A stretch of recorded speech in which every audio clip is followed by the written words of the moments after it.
Wow, hello, good morning. Good morning. Welcome, welcome. Thank you for joining us today. Today is our second webinar for Climate Bridge Korea, New York. My name is Sujin Chang. As you know, I'm the CEO of Witness Creative Partners and the founder of Climate Bridge New York, Korea, New York. I'm wondering where you are all today, and if you can please type in your location in the chat box whenever you can, that would be great. I started Climate Bridge New York, Korea, New York, to be of help for the climate tech startup ecosystem in Korea. But I feel like I'm the biggest beneficiary here. I have been introduced to so many great people, and I'm just very grateful. I hope everyone knows that you can always ask for support here, and we want to freely share all the resources to be a stepping stone in every way possible. Okay, today we have the pleasure of hearing from Anne Wolfson, a seasoned transactional attorney with extensive experience in technology. Anne's unique background as a former software developer enhances her expertise in advising clients on commercial and regulatory issues related to technology, data, and intellectual property. Anne's legal journey began at the Federal Reserve Board in Washington, D.C. Since then, she has applied her technology knowledge across financial services, biotech, and clean energy sectors, helping clients navigate complex legal and operational risks. She has guided clients through the significant commercial shocks from Y2K to the COVID-19 pandemic. In her own practice, Anne frequently advises entrepreneurs and business founders, collaborating with academic, governmental, trade, and nonprofit organizations globally. She's a former chair of the Small Law Firms Committee at the NYC Bar Association. Please join me in welcoming Anne Wolfson today. Hi, everybody. Good evening, actually, for many of you.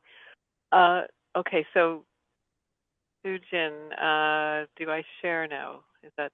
Yes, please okay. share. Yeah. All right. I'm sorry. I'm not. For a tech attorney, I probably should be better at okay, I need to pull up my PowerPoint. Okay, now let me share. I'm not sure what you all can see.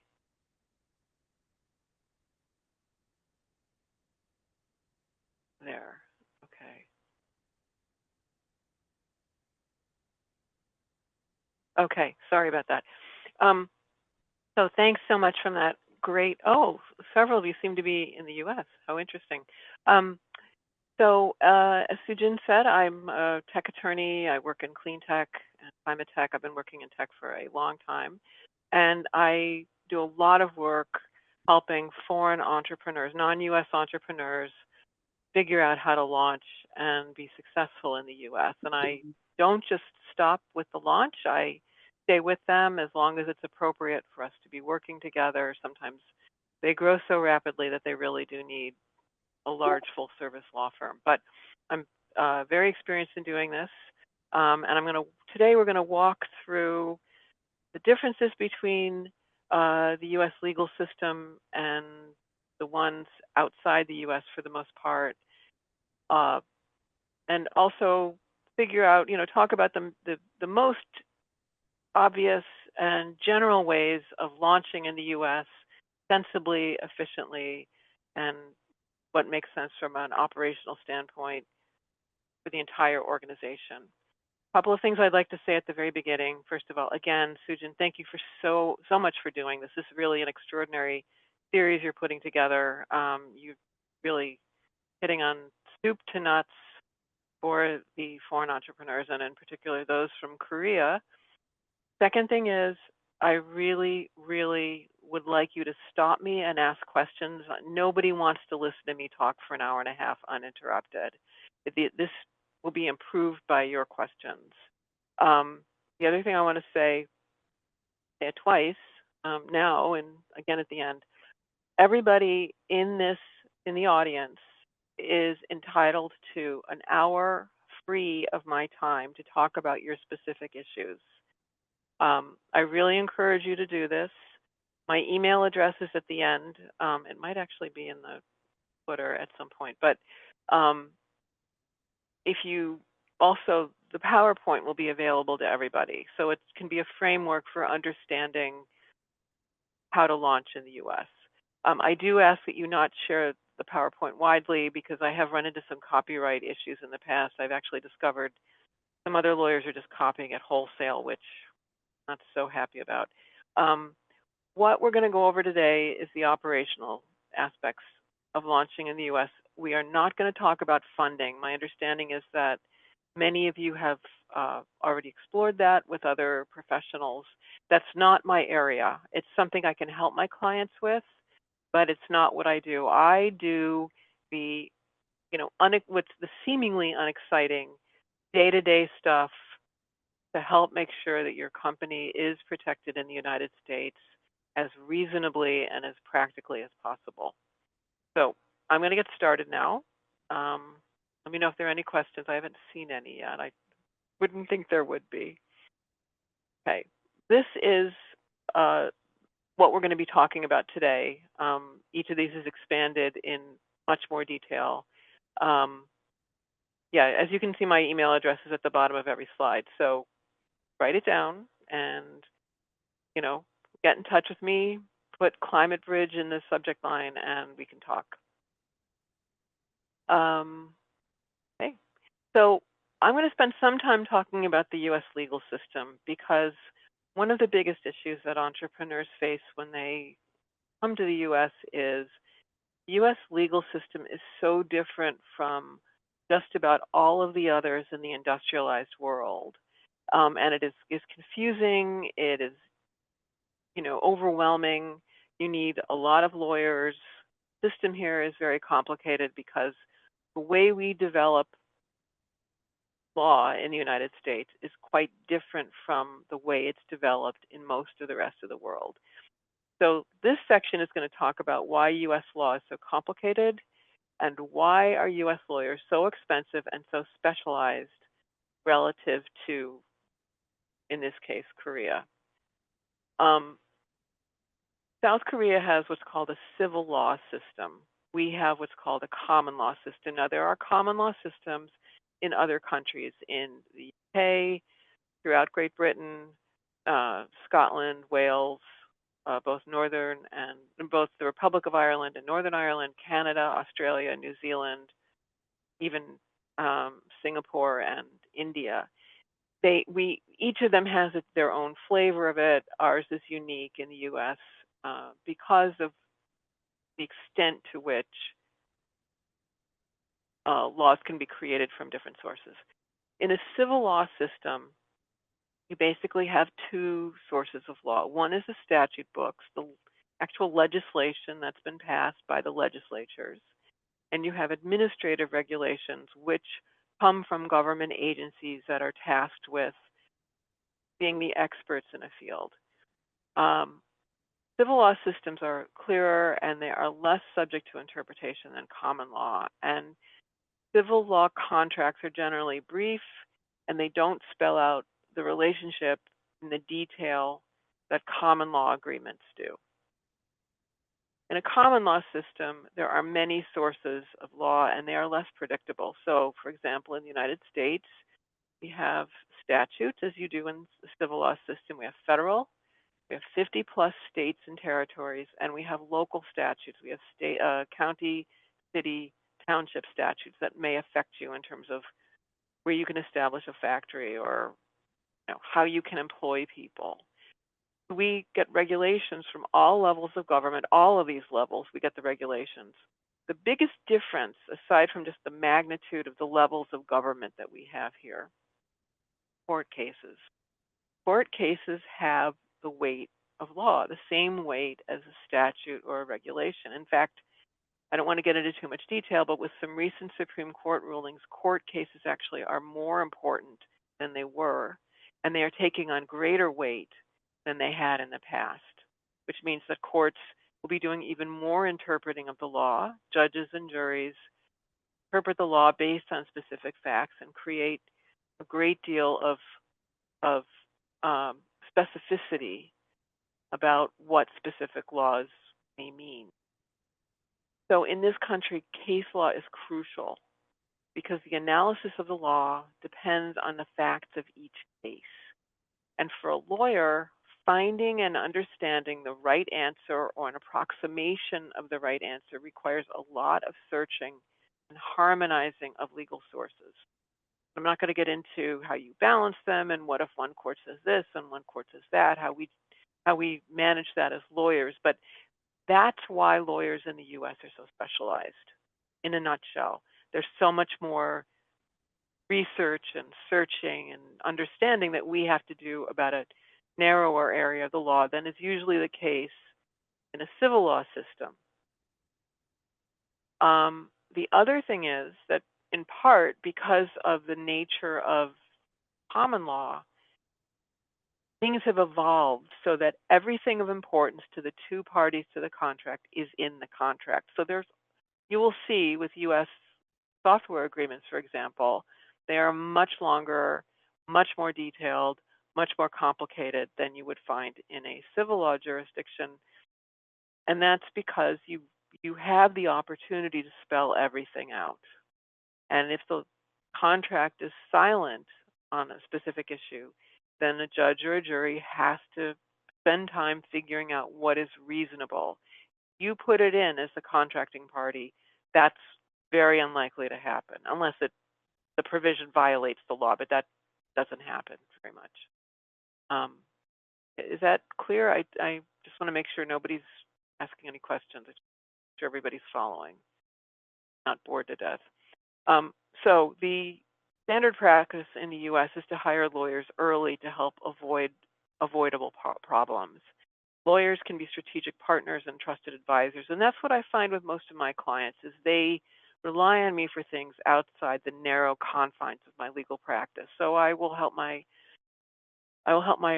clients find related professionals, CPAs, insurance brokers, sometimes real estate agents, sometimes for ones who are moving to the US, I will find them relocation consultants, the whole series of people, including other lawyers who practice in areas in which I don't, to make sure that the advice they're getting is really good and they don't have to worry about it. There's nothing more detrimental to a company coming to the United States for the senior management to have to worry about things that are not directly related to the business and expanding the business. Working with a lawyer who is sensitive to these issues can really help avoid disputes or other problems with customers and suppliers. It is much better to rely on newly drafted U.S. agreements than on your home country versions, even English language versions of your home country agreements, because the law is so different in the U.S. than in just about every other country except possibly Canada and the UK, that you don't want to have provisions that don't make sense in agreement. You really want everything to be relevant to the U.S. system. It is, I can say this, I don't usually make blanket statements. It is always more costly to fix something after a dispute.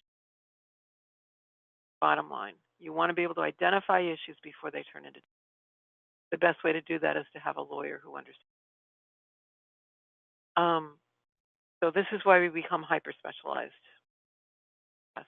And litigation is more likely here, it's easier to initiate, and it is more valuable to the, sorry about that. It's more valuable to the winner than in other countries because it has a greater impact on more people because of the way court cases are treated here. So I've put together, these next two slides might be interesting, they might be frightening. These are things I've actually seen in my practice. Some have been clients, some have been things brought in to consult on, but every single one of these, an employment agreement that lacked a crucial sentence, there was a lawsuit. There was an IT delivery agreement that was negotiated by very, very smart but non-US lawyers, 2 non-standard sentences, expensive, lengthy lawsuit. No tax advice, expensive tax bill. There was, one client founded the company in the EU without US tax or legal advice. They wanted to turn it into a US entity. They couldn't get US VC funding without a costly reorganization. They elected to continue bootstrapping in the EU because it would have really affected their business. Somebody needed to get a visa renewal. The industry partners were essentially stealing from the restaurants, so the business plans did not meet what they should have, and so there was a legal fight to remove the partners in order to renew the visa. Again, all of this was done without, without legal advice. Start out. Tech startup made a developer who had not been previously known to the founder, wanted to be made a co-founder. That developer brought in unqualified outsiders, lawsuits. Hobbyist company operated in the U.S. without a U.S. entity for 10 years. U.S. sales boomed. I mean, they were very successful. They faced a huge tax bill, plus penalties and interest because they had not registered in the U.S. in all this time, et cetera, et cetera. All of these have the common factor of not talking to U.S. lawyers before market entry, and not even bringing in lawyers until after these issues arose, and they were understandably upset. And the issue was that they did not need lawyers in their home country in order to get to where they got in the U.S., but need them in the U.S. if you want to avoid problems. I don't mean to alarm you with these slides. I'm trying to explain there are ways to avoid this, not terribly costly ways, and the cost of working with the lawyers, me or someone else, is far less than what all of these people face. And that I've deliberately not put numbers on here because they're not relevant. All I will say is that what they faced could have been much, much smaller had they worked with advisors earlier. So, decided you're going to launch in the U.S., and the question is, how are you going to do that? A wisest thing to do is to set up a U.S. daughter company under your parent, if you have a parent at home. If you don't have a parent at home, it's a completely different discussion. Either you're starting a brand new U.S. entity for a new business that doesn't have to be under your home country parent for different reasons, or you haven't launched at home, but you have this great idea and you want to avoid certain issues, certain types of tax, IP ownership, funding issues that are a little more complicated when you have a foreign parent. So the reasons you would set up a U.S. entity in either of those scenarios is you want to protect your assets, which typically, the biggest one is typically IP.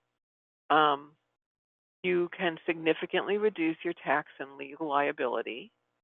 Your U.S. customers and vendors will prefer to work with a U.S. entity for any number of reasons. For climate tech companies, non-U.S. entities, your home country entity, are ineligible for most federal and state grants and loans. And there are enormous amounts of grants and loans and other kinds of incentive programs under both the Inflation Reduction Act, the federal law that was passed in 2022, and some New York State, which is the state I know the best because that's where I practice. Governmental entities are usually prohibited from working with non-U.S. companies, and that would include Department of Energy national labs, to the extent that any of you are doing things that might be eligible for DOE activity. So if you're talking about working with Brookhaven National Lab, or a number of them in California, or the one at Princeton, you would need to have a U.S. entity to do that. Even to have them as a customer, or be getting testing done there, you need to have a U.S. entity. So, it doesn't cost much to set one up. There's some paperwork involved. There's some other things you have to do, but it opens up a lot of doors and offers a lot of protection. Corporation is a legal entity separate from its owners. That's very important. The other thing about setting up a corporation is it protects your personal assets at home. It really separates you from the corporation and any lawsuits that might be filed. The next question is which business structure? You can set up an LLC, it stands for limited liability company. They are less protective and less useful, but they can be useful as a daughter company, daughter entity to a top level US corporation. LLCs are not taxed. The income is passed through to the owners, which could be a person or persons or a corporation. It will raise some red flags for the US taxation authorities, so it's generally not something you would want to have as your top level entity if you have any assets outside the US. We can talk about this in your 1 hour conversation, but people will talk about LLCs. Yeah, they're simpler, they are not taxed. They create a whole bunch of other headaches for you, and they're generally not the better way to set up. You need to have a firewall that stops inquiries at the border, and that is what a C corporation will do. C stands for the section of the tax code that allows them to be created. And those are the most protective for a non-US parent or a non-US owner. But they are taxed. And again, we can talk about that. People also talk about S corporations. S corporations are very, very focused, detail specific, and they're generally not available to non-US owners. You have to have certain ownership limits. And it just becomes a headache for your accountant and for your financial advisors. And if you're filing for a visa as well, it becomes even more of a headache. So people will talk about the LLC and the S Corp. The S Corp is really not of much value to most of you, and the LLC is of very limited value in certain contexts. So I'm happy to talk about this further, people individually, but that's the main thing I want to say is you ultimately are really going to need a C corporation because anything more is going to distract you from your goal of growing your business in the US. Then the next question is where to incorporate. You don't incorporate in the US, you incorporate in a US state. So Delaware in some ways is the best place to do it. For those of you familiar with the EU, it's kind of like Luxembourg. They have a very streamlined process. Their taxation levels are lower. They really know how to do it. Delaware has made an industry of it.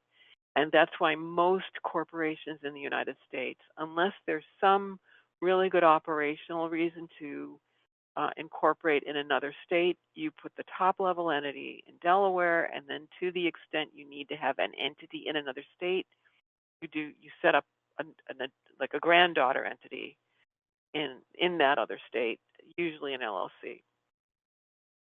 When you're operating in a state, most of them require either an entity or a right to do business filing upon reaching certain thresholds, revenues, contacts with the state, employees, warehouses, things like that. Many of these choices can be simplified if you're working with a US distributor or a partner. But the US distributor or partner may end up costing you more than doing it yourself, but you're paying them for their expertise and their admin and then taking it off your hands. That can be very valuable in the beginning. I have clients who do both. No questions so far, I guess. Okay. Hope this is clear. Now, for those of you in climate tech, which I think is all of you, there are two big pieces of legislation that were passed in 2022. There's the U.S. Inflation Reduction Act, which is terribly misnamed, but it was possibly the only way they could have gotten it passed. It was created to, or it was conceived of to enhance and create clean energy and clean energy related manufacturing. And it operates mostly on tax incentives, but also on some grants and loans and changing some of the laws to make innovation easier in the clean energy, clean tech, climate tech sectors. There are bonuses to enhance investments in certain communities and for certain workers, and there are mechanisms to increase private sector investment. It is a thousands of pages long piece of legislation. It is administered mostly by the Energy Department. I'm sorry, the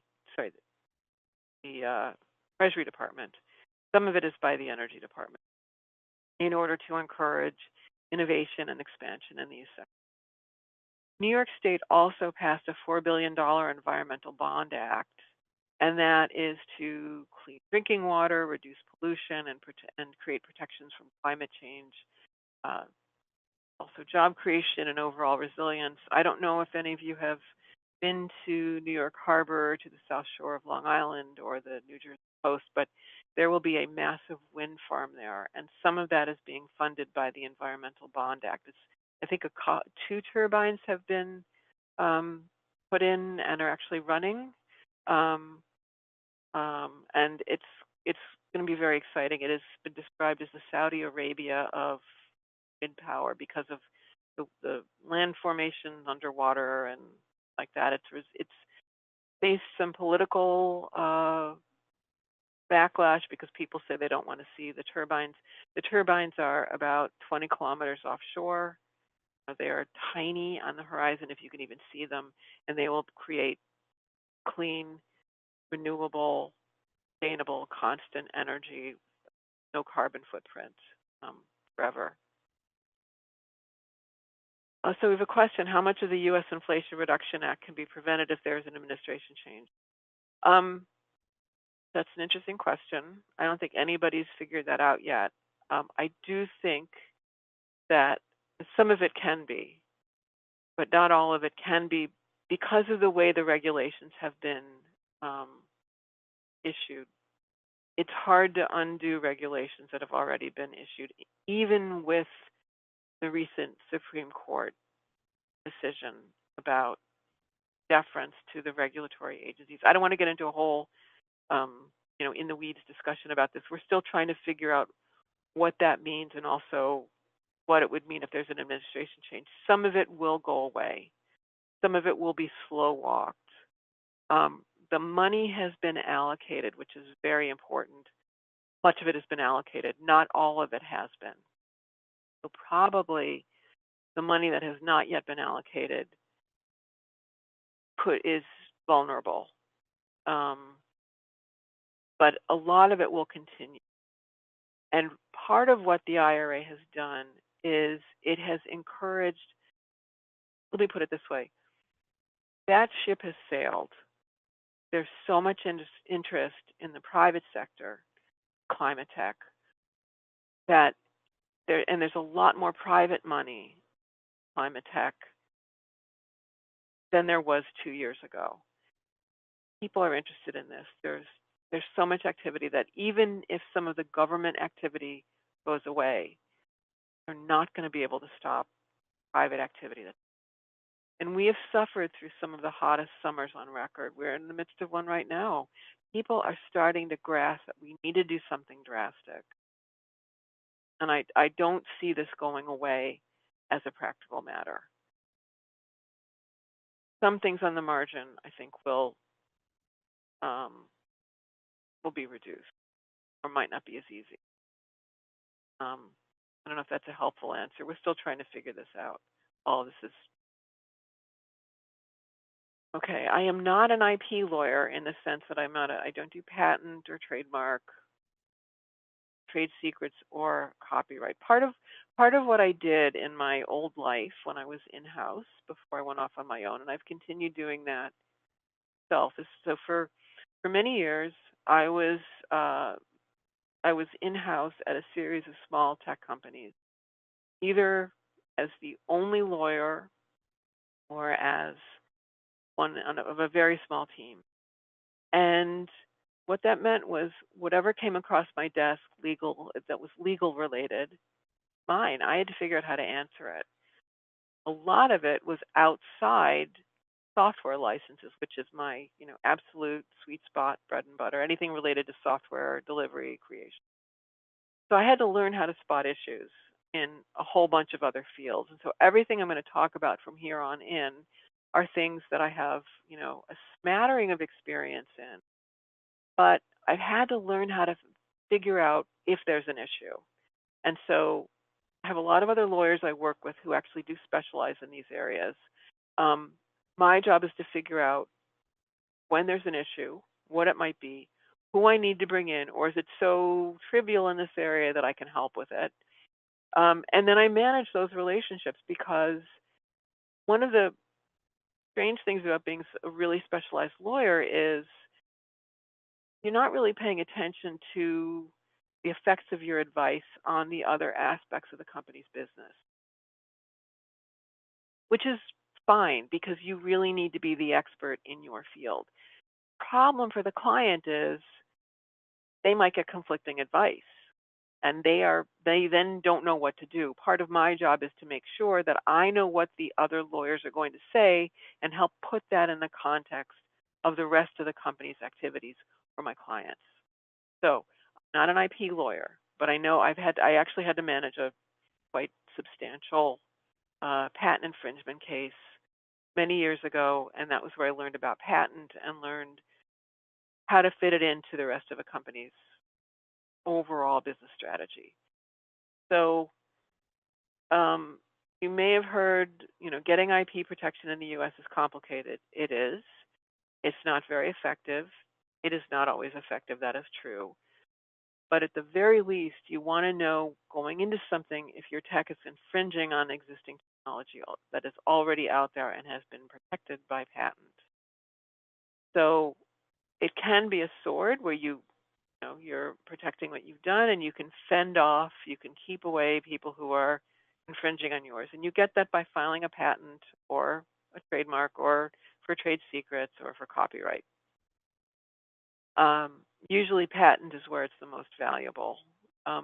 You can also use it as a shield in the sense that you want to understand what other companies are doing. And so you don't want to do what they've done. Maybe you don't want to pay for a patent, don't think you can get one. But what you want to do is make sure that when you do your development, you're not infringing on an existing patent.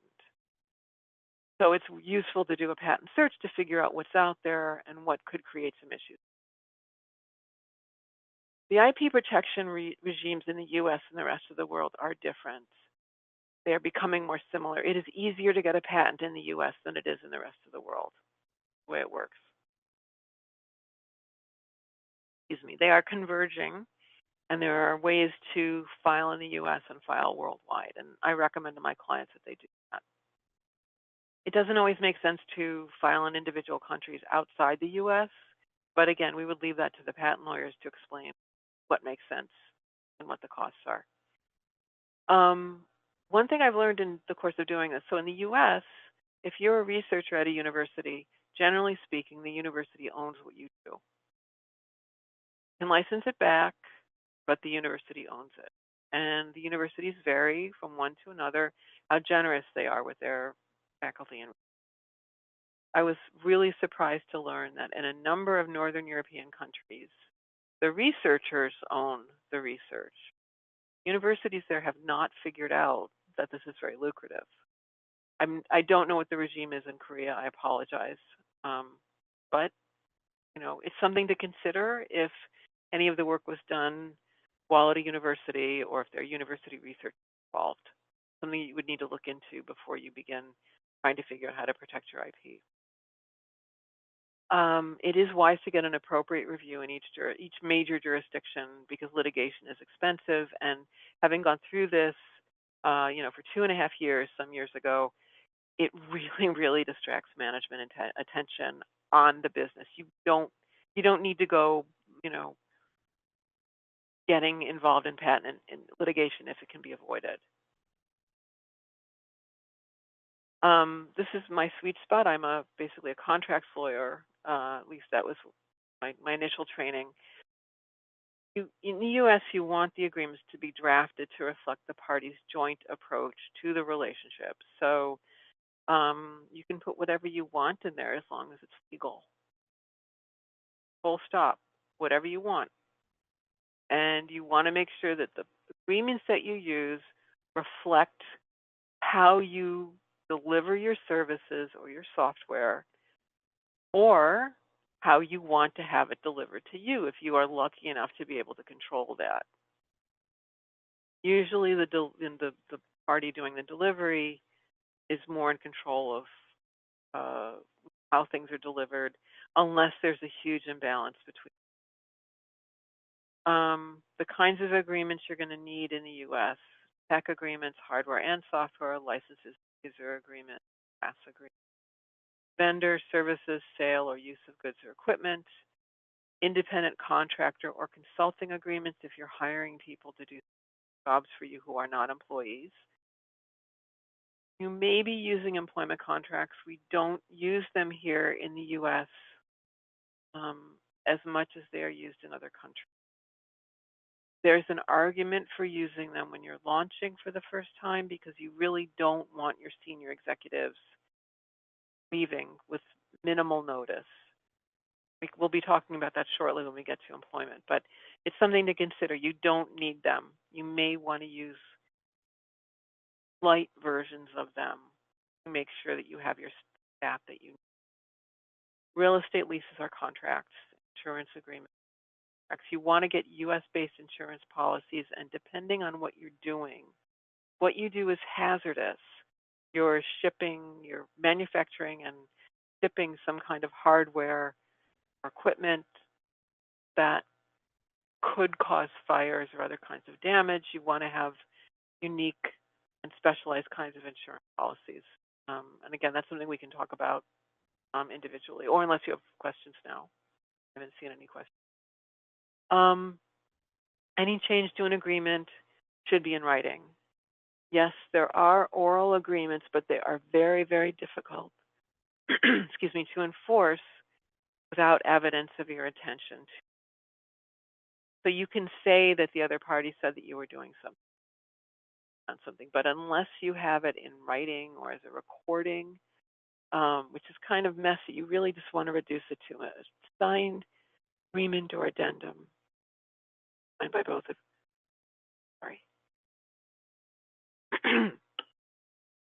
signed by both of you. One second.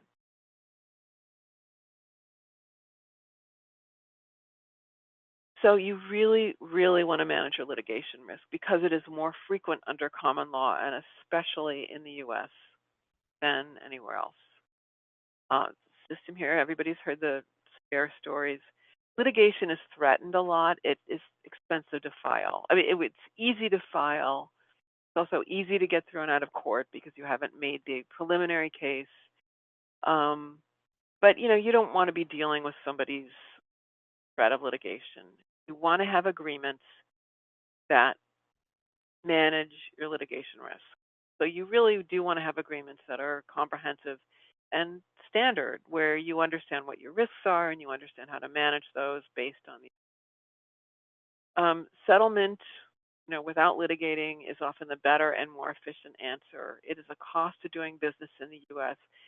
It is sometimes painful. I have a climate tech client that makes an add-on to a gasoline engine that really reduces the carbon footprint of sort of a transitional technology until we're all on something that has no carbon footprint. And it's hazardous. You've got gasoline going through it. When they came to the U.S., coming from the EU, they didn't understand that they really needed comprehensive insurance, and it was quite, a process of persuasion on my part to get them to. Apologies for my throat today. It was quite a process of persuasion to get them to focus on getting proper insurance, which we did. They're small. They've been sued twice. We settled both times. The first time was very painful for them because they didn't do anything wrong. The person who installed this thing did not watch the video and did not hire an authorized installer, and so the thing got installed incorrectly, and it caused some problems. And my client was like, "Why do we have to pay this? We're not in the wrong." And I said, "Yeah, I know you're not in the wrong, but you just want to move on. So let's just settle." The money came from the insurance company. They didn't have to pay anything, and their premiums did not go up. It was hard for them to adjust to the idea that you do need to settle sometimes, and it was the right decision. They've been quite successful in the U.S. and we've redrafted the agreements to demonstrate that anybody who does something like this, I mean, the language is already there, but we've really emphasized it, that they need to follow these steps in order to get the thing installed. So you don't want to ignore the risk. You want to be aware of it, but you cannot be afraid of it if you come into the U.S. It is part of doing business here. It is rare to be sued. I want to be very clear. It is rare to be sued. It is less rare for someone to threaten a lawsuit. People get angry, they threaten to sue. They don't think about what's involved and their legal costs in doing it. So people will threaten. My job is to help you assess the risk and figure out what you want to do. Okay, we touched briefly on employment law before. Employment law is mostly state by state.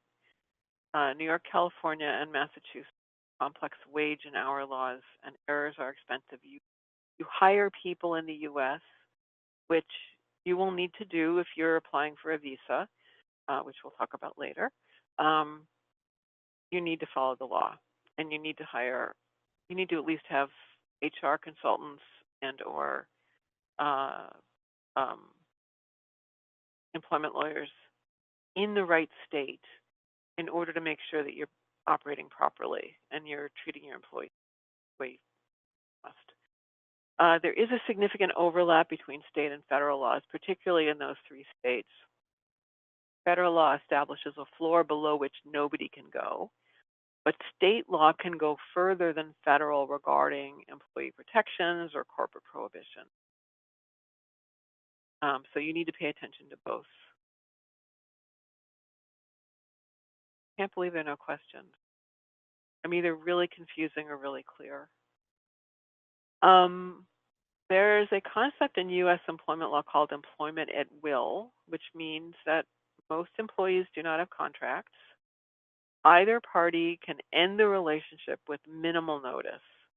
I mean, the extreme version is when I was in law school, they said, yes, you are renewing your contract with your employer every minute, because at every minute you can leave or your employer can terminate the relationship. The employer not need a reason to terminate you, but if they have a reason or if you infer a reason from behavior, they may not act in an illegal way. So, there's a whole list of categories of employees or employee characteristics based on sex, gender expression, nationality, disability status, age, race, ethnicity, nationality, religion, veteran status, disability status. I may have repeated myself in there. I'm kind of coming up with them off the top of my head. Can't fire someone because they're too old. Can't fire someone because of where they were born. You can fire someone because you don't like their socks or because they were insubordinate. So if there's a reason given, it must be a legal reason. And if there's evidence of the reason for the firing, it must be evidence related to a legal reason. There cannot be evidence related to an hiring and termination of employees is much simpler than outside the U.S. Flip side of that is employees may also leave whenever they want without much notice. So you have what may be your most important assets walking out the door, maybe with no notice.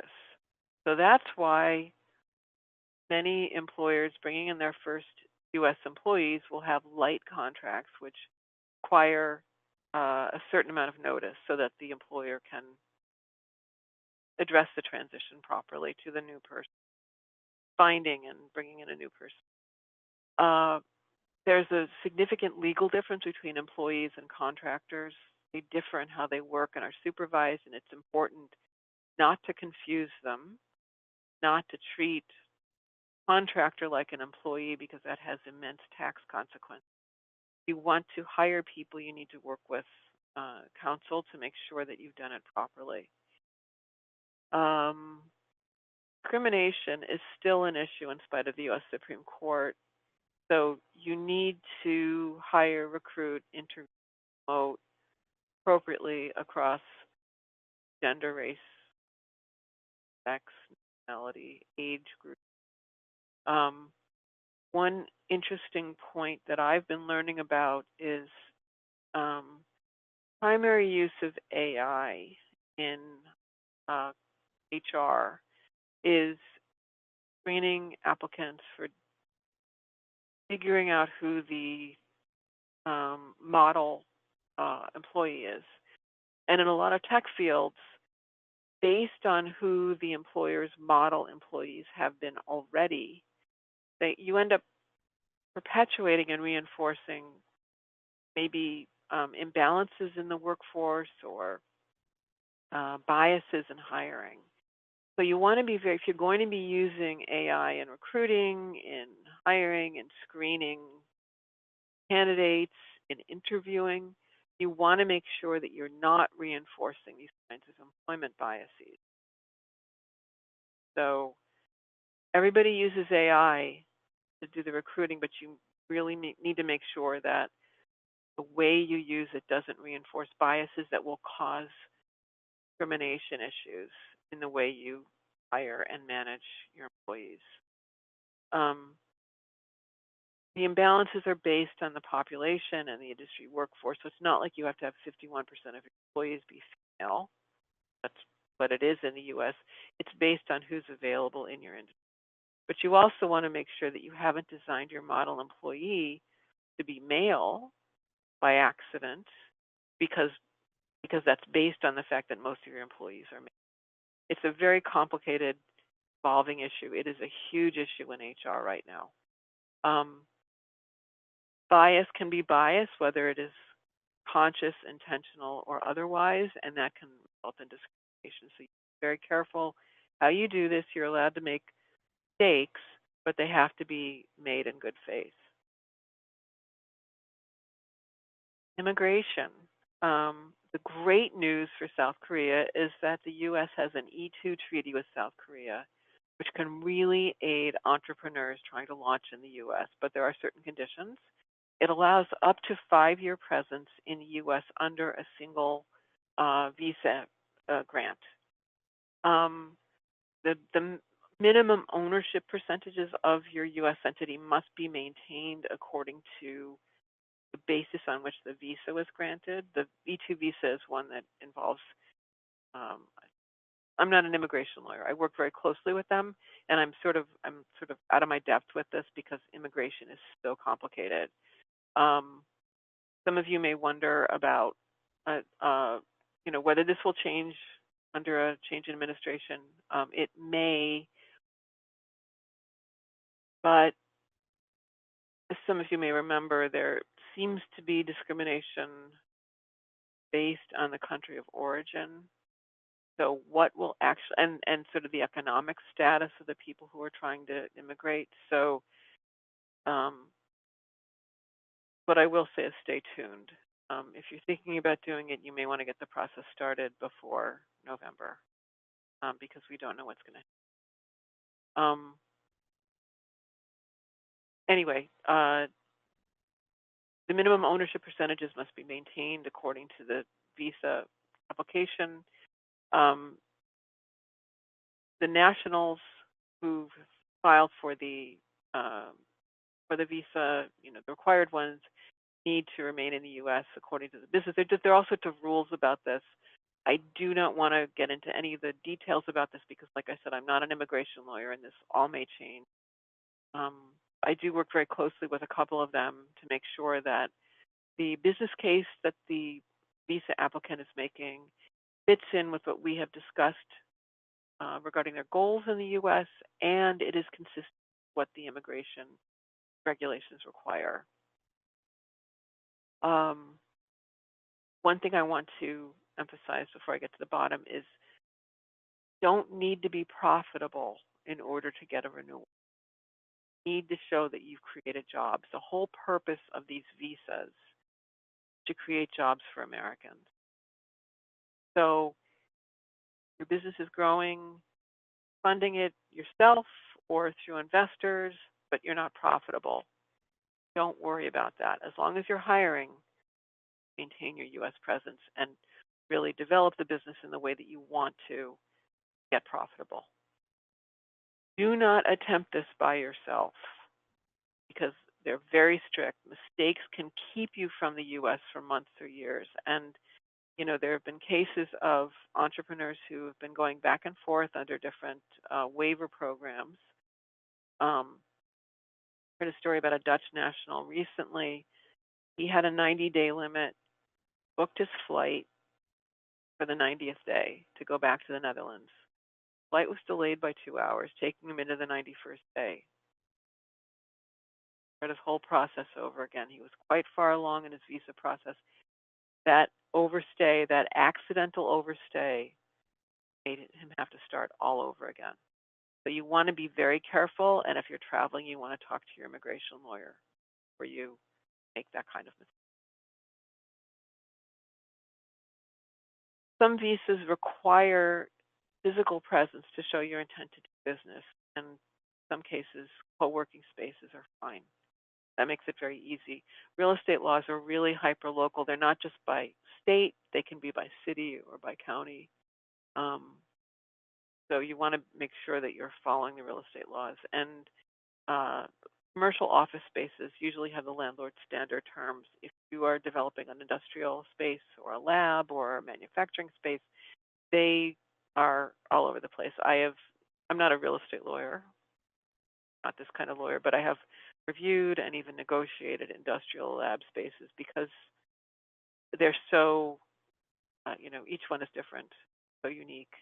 And they really are based on location and the specific physical properties of the building, the purpose, the planned use, etc.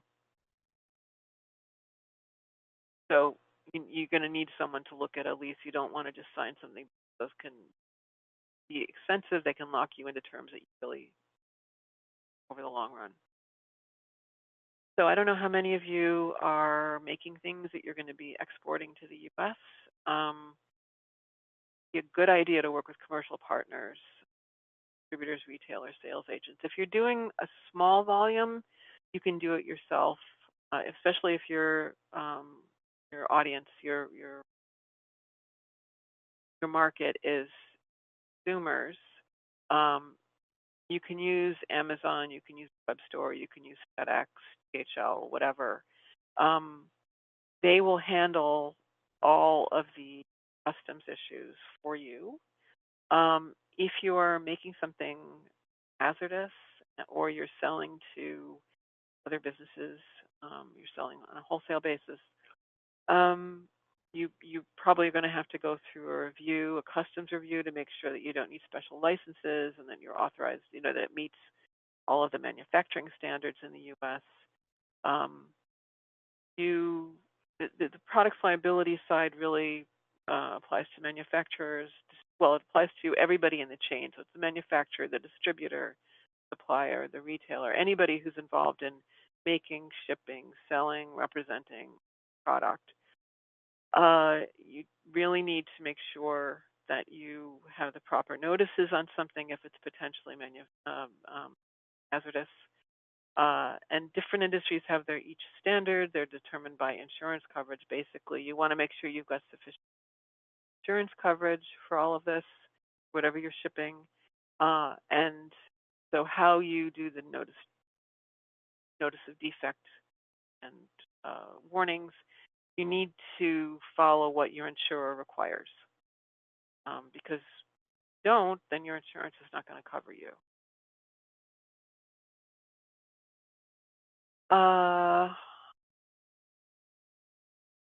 Regulations. Well, I didn't change this slide. I've been doing this presentation for several years. I usually do a new version every time I do it because every audience is different and, there are legal changes. I really didn't know what to do with this one because there is such a monumental Supreme Court decision last week. I think it's safe to say that we will continue to need regulatory approvals. You won't be able to just ship whatever you want. Some climate tech, especially if it's software, will be able to be imported to or sold or licensed in the US without regulatory approval. Some climate-related hardware and equipment may no longer need regulatory approval. I would not assume that. You should at least inquire and see if approval or licensure or something like that, because the worst thing would be if your goods are seized at the border and held by customs and you can't sell them. Software is different. Software, of course, can't be seized, but you may need to meet other standards regarding who you're working with, and you may need to agree not to sell to certain countries if there's broader application for your software. That's kind of all I'm going to say about this because it just so varies so much from what it is you're selling or licensing and what it can do and what the possible uses for it. Again, customs professional help you make sure that you are meeting all the regulatory standards.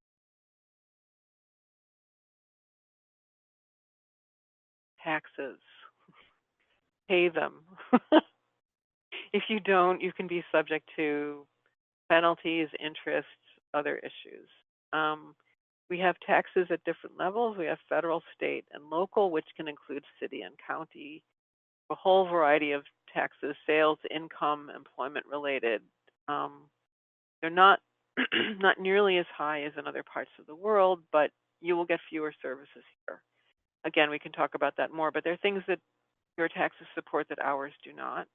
And so as a result, the burden falls on the employer to make sure that services that they need for them and for their workforces are available, and they have to be offered privately. The system here is complicated, not obvious, and the way to avoid penalties and interest is to work with tax professionals, CPAs, bookkeepers. Very complicated. You're going to want to work with a tax lawyer. Usually a CPA and a bookkeeper are what almost people need, and it's important to have a US CPA to make sure that you pay your taxes properly and at the right time so you don't run into interest and penalties. This is probably the best example of avoidable problems. You have a CPA, you work with your CPA, you pay your taxes on time. If there's a problem and you have underpaid deadline, you will go in and deal with it and minimize the amount.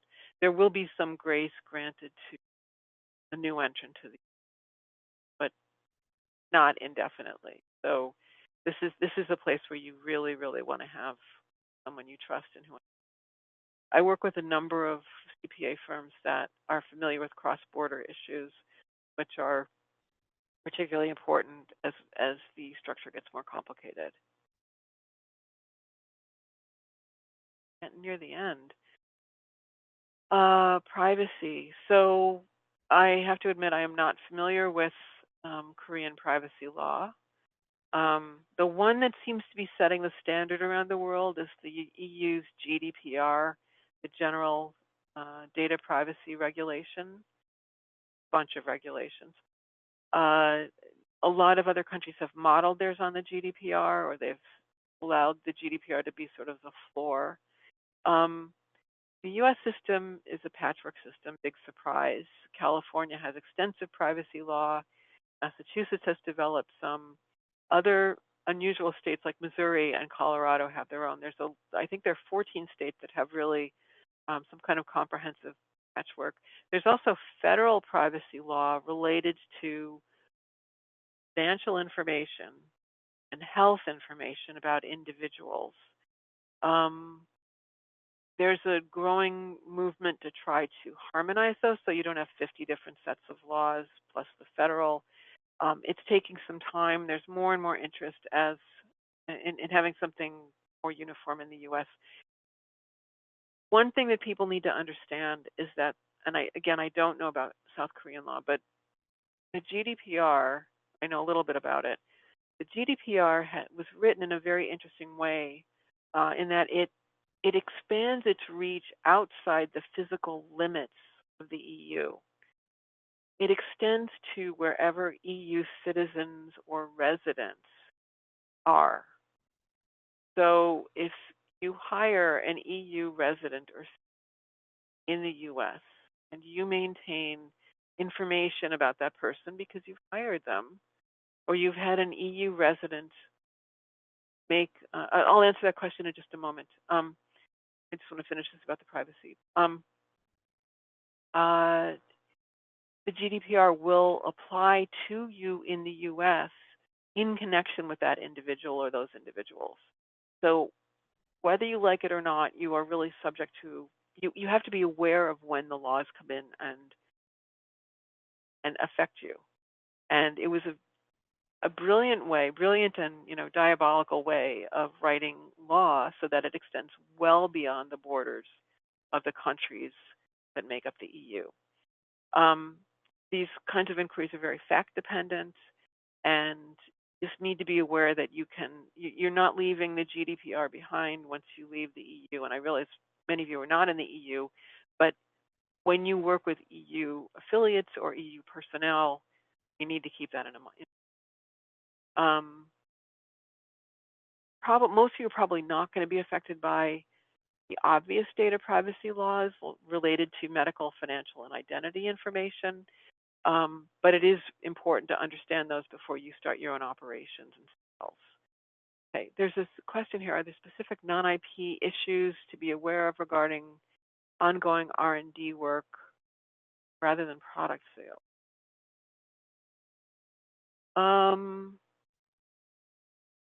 There may be issues related to.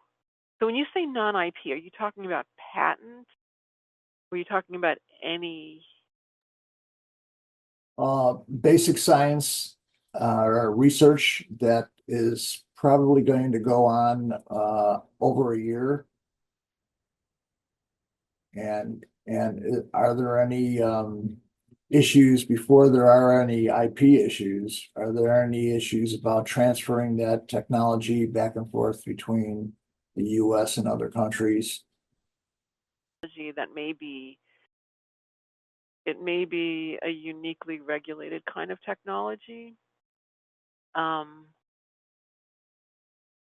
If you are importing equipment to do the research, there may be import aspects.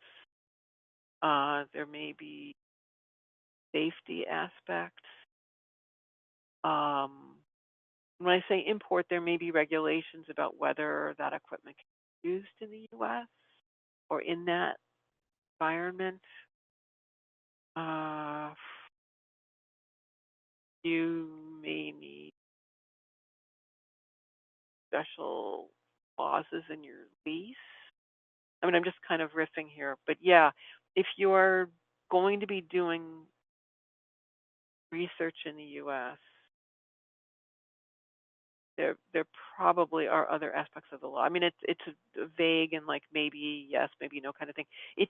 Again, it's fact dependent and fact specific, and that's a very significant theme and feature in US law, is that it's so fact. I don't think that was a good answer. That's the best I can do. It was good. Thank you. Appreciate it. Okay. Yeah, sorry I can't be more detailed. I would love to talk with all of you individually about these kinds of things. Okay. So this slide used to be called COVID. I did a lot of webinars during COVID. I've changed it because it really is way beyond COVID. It's and public health. I've dealt with climate and terror emergencies over the course of my career. We had a big hurricane in the New York area in 2012, and that changed a lot of things. There have been a few times I've needed to deal with the force majeure clauses in U.S. agreements. I don't know how many of you are familiar with force majeure. Force majeure is basically something terrible has happened. It's outside of our control. Our operations are not working. It's going to go on for a while.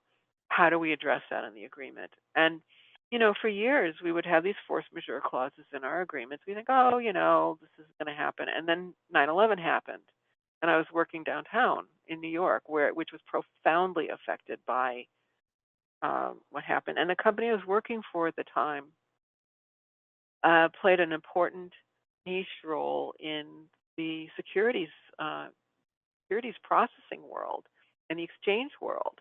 And there we were dealing with the loss of Cantor Fitzgerald, horribly affected by 9/11. And suddenly we had to figure out what to do about our own data center, which was in the heart of the area that was affected by it. So I paid a lot more attention to this issue ever since. So the major ones are public health, climate, and terrorism-related catastrophes. Every time there is one, there are new laws and regulations. Sometimes they're temporary, as many of the COVID laws turned out to be. COVID regs turned out to be. What we find is that even anti-government politicians will approve significant local emergency support in these instances. They need to. Their area's been devastated by a weather event, flooding, there's tornado damage, there's hurricane damage. Some of them may be beneficial, others may create logistical complexity for you, but expect these things to come up when there's a force majeure event, either in your area or in the entire country or in an area that you do a lot of business. We've gone through a number of cycles with, like I said, these three areas: public health, climate, and climate more than once, and terror in some ways more than. But the main one was 9/11, and then frankly, the 9/11 legislative activity was much more significant and much more rapid than for a lot of these others. With COVID, there were, masking and distancing and vaccination requirements, but they were mostly about money and getting money to people, and they were temporary. Most of those have expired. And, oh, okay, there's another question there. You see more activity by the insurance industry and R&D technology investment. Meaning related to these kinds of emergencies? Is that?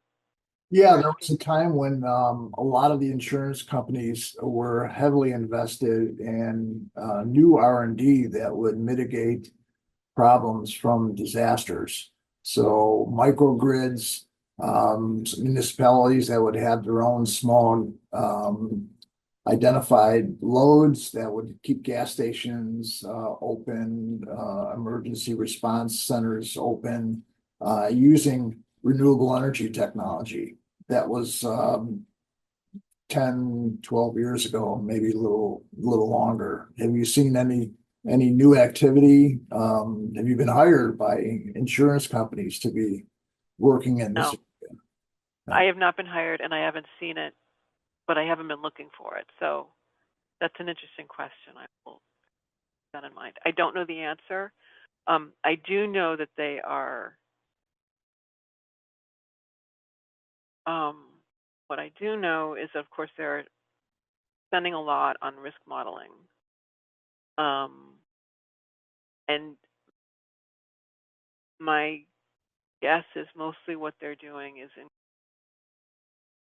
increasing coverage in areas that they think will be deeply affected. I have clients that can't operate in Florida, for example, because the insurance premiums are so high. But I don't know specifically about whether they've been doing any investment. They tend to be kind of opaque. I don't know how much they will announce about it.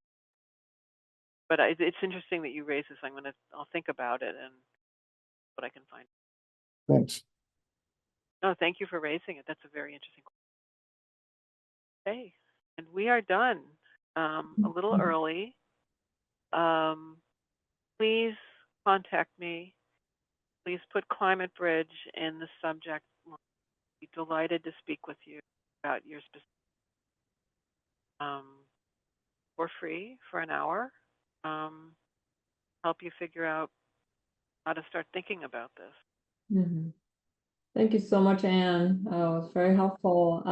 Yeah, it was covering the whole system of the legal side of when you legal side of when you want to come to the US. It was very helpful. Thank you so much. And you know what, can we elaborate a little bit about the Delaware Corporation? You know, why it is so important to have a Delaware.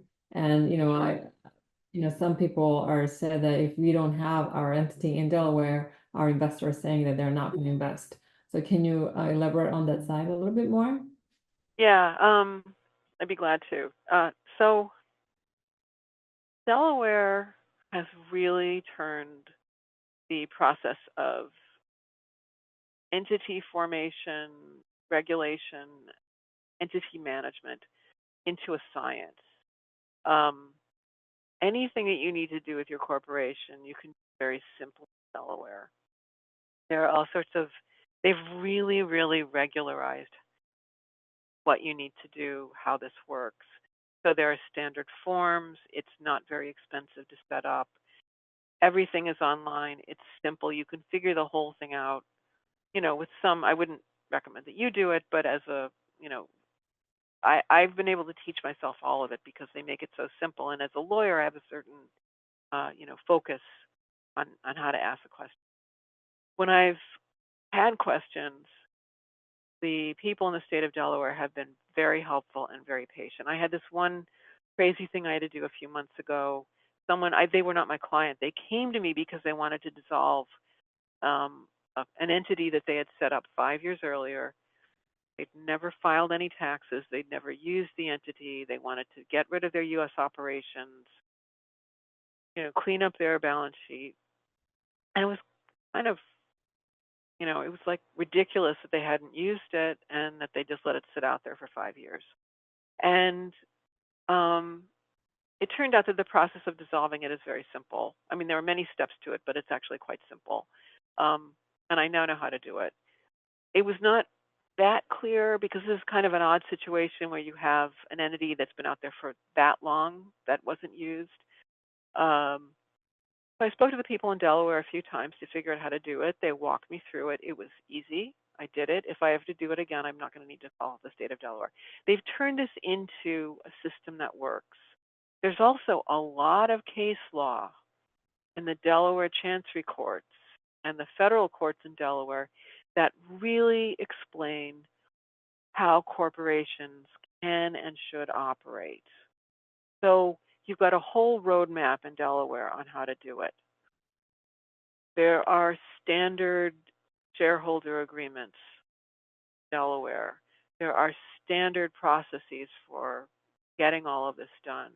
There's standard rules about being able to run your meetings electronically or by email. Investors love this. They love the fact that everybody knows how it works.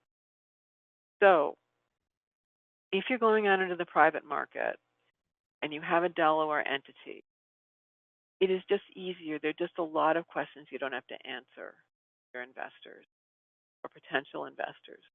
They know how it works. You know how it works. And you're also showing a level of seriousness by using Delaware. You're not using some other state. There are a couple of states that are trying to, move into Delaware, Nevada, Wyoming, South Dakota. Investors don't take those seriously. You don't have the sophisticated legal communities that you do in and around Delaware if there's a dispute or to help you figure out the best way to organize something. It may be something a little unusual in your entity, maybe special purpose vehicle.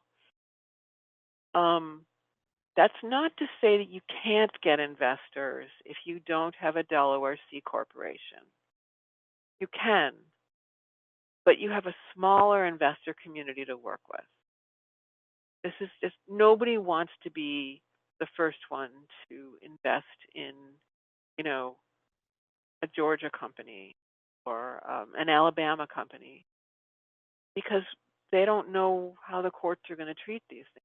There was a really off the wall um, decision in Alabama earlier this year that basically scared the Alabama business community. What happened was several years ago, there was, I think it was in 2021, there was a federal law passed that required that everybody who has registered an entity of any type in any state in the United States needed to register with the Treasury Department. It's one of its financial crimes enforcement groups, um, so that there would be a centralized, highly private, confidential database showing who owned what, so that the use of shell corporations and shell companies to hide activity would be more difficult, called the Corporate Transparency Act, or the CTA. So the CTA went into effect on January 1st this year. So everybody, including me, I actually registered recently, everybody who had an existing entity had to register by the end of this year. Entities formed this year have 90 days to register. Entities formed after this year have 30 days to register. So we're all trying to figure out what this means, and what does a beneficial owner mean? If you have a single owner, it's easy, but if you've got multiple owners and they're outside the U.S. and you've got to figure out, it's more complicated. So early in January, we're all getting ready to do this. We're like ready to hit the button on the form to show that we've registered properly. And a court in Alabama declared the whole thing to be unconstitutional, an unconstitutional overreach of the federal government. Well, it's not. They have the right to ask these questions for law enforcement purposes, to know who's doing what.